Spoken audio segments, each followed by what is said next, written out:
At the end of our program here, we'll be playing a song that was introduced by the UN and facilitated by the UN called One Woman.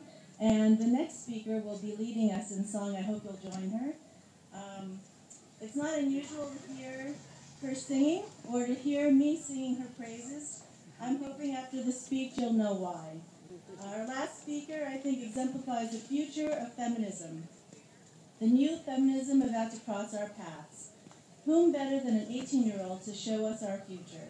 Macallan Durkin is an 18-year-old senior at Poughkeepsiem High School, an honors student, a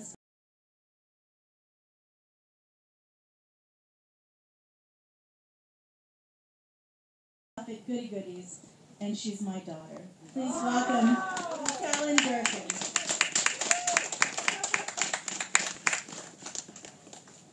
Hello, everybody.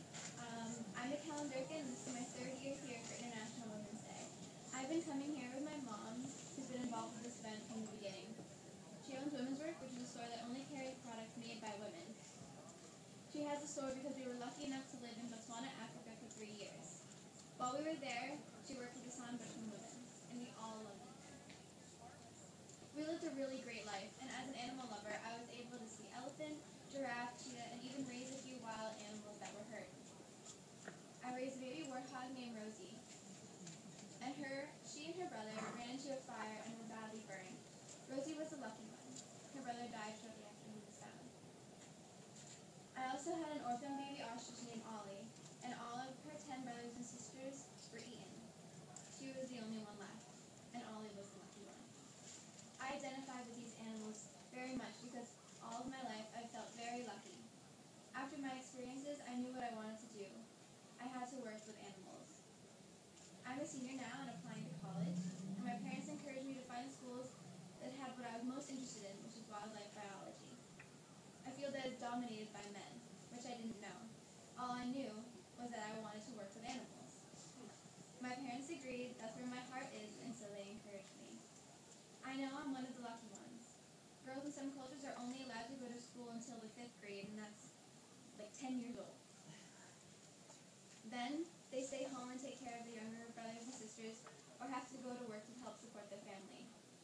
I know how lucky I am because I know there are cultures where girls as young as 8 years old are married off, often to older men. And in Botswana, 1 in 3 girls have had a baby by the age of 20. There's a girl that my mother bought from, and she was only 14 years old, and on her back she carried her own baby. I'm also lucky because from a very young age I saw hardworking women. My mom worked with these talented artisans and tough businesswomen throughout the world. I saw that they were able to make a living doing what they loved, and they started their own businesses based on what they needed, what they saw was needed, and their talents.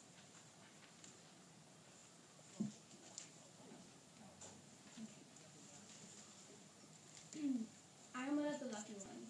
I know because I was given these amazing gifts of living in Africa, being exposed to wildlife, and not being told that my dreams can't come true. Last summer, I went to South Africa. I didn't actually meet Nelson Mandela or Hillary Clinton. That was just a picture my cousin photoshopped. I wish I were that lucky. But Hillary Clinton is my hero, and she said, "It is past time for women to take their rightful place side by side with men in the rooms where the fates of peoples, where their children's and grandchildren's fates are decided." And to paraphrase a meme, I've heard this on Facebook, we can't afford 50% of the population to not contribute their hard work and brain power to the world. That would be such a waste.